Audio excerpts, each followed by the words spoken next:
بسم اللہ الرحمن الرحیم، السلام علیکم۔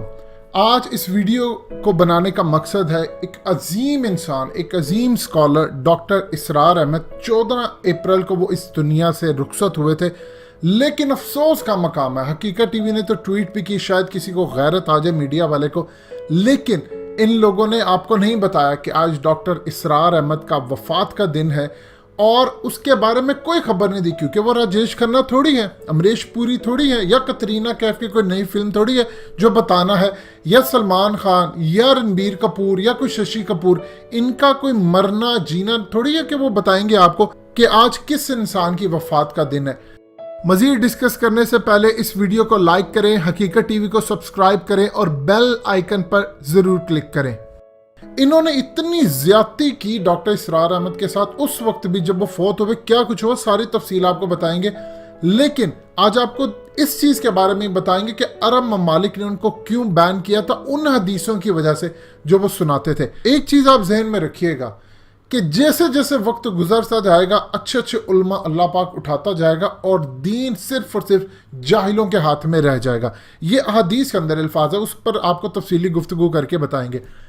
2010 12 اپریل کو شعیب ملک اور ثانیہ مرزا کی شادی تھی، ان کا نکاح ہوا، اور اس سے کئی دن پہلے سے لے کر نکاح کے ایون 2 4 5 7 دن بعد تک بھی پاکستانی میڈیا پر کیا چل رہا تھا، وے ساڈی کڈ کے تو لے گیا، وے جا منڈے یا سیال کوٹی، اس طرح کے سٹوپڈ گانے چل رہے تھے، اور اس کے علاوہ کوئی چیز نہیں تھی۔ صبح شام شعیب ملک تھا، اور ڈاکٹر اسرار احمد کی وفات ہوئی تو ایک چھوٹے سے ٹکر، ایک ذرا سی ہیڈ لائن کے اندر خبر کہ معروف عالم دین ڈاکٹر اسرار احمد وفات پا گئے، ان کا نماز جنازہ فلاں فلاں جگہ پر ہوگا، دیٹس اٹ۔ اس کے علاوہ کچھ نہیں بتایا۔ اگر راجیش کھنہ ہوتا تو اس کی فلمیں بتاتے، کوئی اور ہوتا تو بتاتے۔ یہ انہوں نے ظلم و زیادتی کی۔ اس کے بعد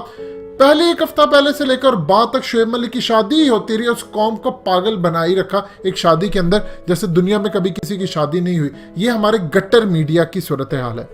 صحیح بخاری کی حدیث نمبر 100 میں درج ہے کہ حضور پاک صلی اللہ علیہ وسلم نے فرمایا، اللہ علم کو اس طرح نہیں اٹھا لے گا کہ اس کے بندوں سے چھین لے، بلکہ وہ پختہ کار علماء کو موت دے کر علم کو اٹھا لے گا۔ جب کوئی عالم باقی نہیں رہے گا تو لوگ جاہلوں کو سردار بنا لیں گے، ان سے سوالات کیے جائیں گے، وہ علم کے بغیر جواب دیں گے، گمراہ ہوں گے، لوگوں کو بھی گمراہ کریں گے، اور پھر کئی حدیثوں میں آتا ہے کہ وہ فتوے دیں گے جن کا حقیقت سے دور دور تک تعلق نہیں ہوگا، نہ اسلام کا ان سے کوئی تعلق ہوگا۔ اب آتے ہیں اس حدیث کی طرف جن کی وجہ سے یو اے کے اندر ان کو بین کر دیا گیا، 2006 کے اندر ان کے لوگوں کو گرفتار کیا گیا، بھیج دیا گیا، اور پھر ڈاکٹر ذاکر نائک کے جو چینل ہے پیس ٹی وی، اس کو 65,000 پاؤنڈ جرمانہ بھی کیا گیا۔ انہوں نے ڈاکٹر اسرار احمد کے کون سے وہ کلپ چلائے تھے، ذرا سمجھیے گا۔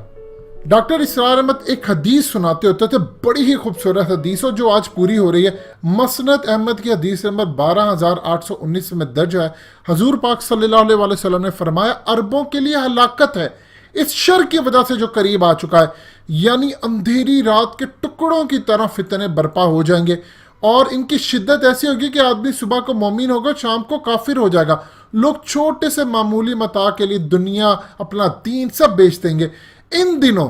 میں دین پر عمل کرنے والے شخص کی مثال ایسی ہوگی جس نے اپنی مٹھی میں انگارہ یا کانٹا پکڑا ہو۔ یعنی آپ سوچ رہے انگارہ جلتا ہوا کتنی دیر تک آپ پکڑ سکتے ہیں۔ اسی طرح یہ آج کے دور کے اندر چیزیں شروع ہو چکی ہیں اور بہت آگے تک چلے گئے، ابھی تو بہت برا وقت آنا ہے۔ یہ وہ ایک حدیث تھی، اور اس کے علاوہ کون سی ایک حدیث ہے وہ بھی بتاتے ہیں۔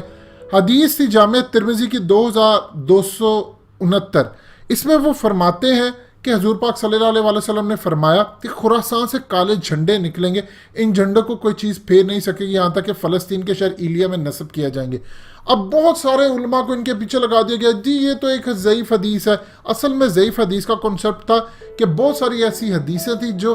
دور فتنے کے دور کے حوالے سے ان کو کہا گیا تھا کہ جی یہ ابھی ہمیں ضعیف لگتے کیونکہ قیامت کے قریب ہے، لہٰذا ان کو نگلیکٹ کرو، جبکہ آج یہ حدیث پوری ہو رہی ہے۔ ڈاکٹر اسرار احمد کے لیکچرز بین ہیں آج بھی، سٹل آپ یو اے میں چلے جائیں، آپ سعودی عرب میں چلے جائیں۔ 2 وجوہات یہاں سے، ایک یہ حدیثیں سناتے تھے کہ عربوں نے سب سے بڑی غداری کی ہے اسلام کے ساتھ، اور نمبر 2 پہ وہ کہتے تھے پاکستانیوں نے کی ہے۔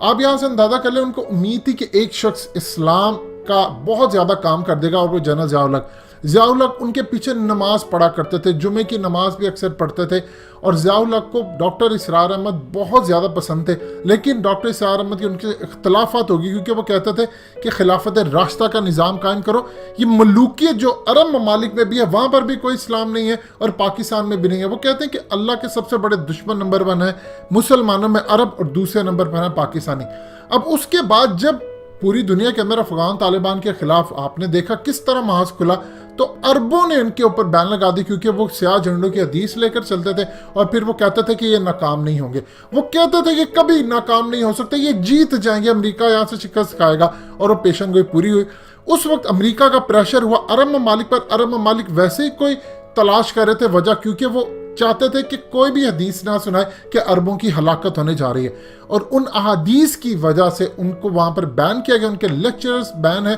آج بھی آپ اگر یو اے ای میں کوئی ان کے لیکچر چلائیں تو آپ کو گرفتار کر لیا جائے گا۔ یہ اس وقت صورتحال ہے، اور آگے چل کے انہوں نے جو کچھ کیا پاکستان کے میڈیا نے کیا، پھر پاکستان میں ایسی طاقتیں گھس گئیں، ایون کہ ڈاکٹر ذاکر نائک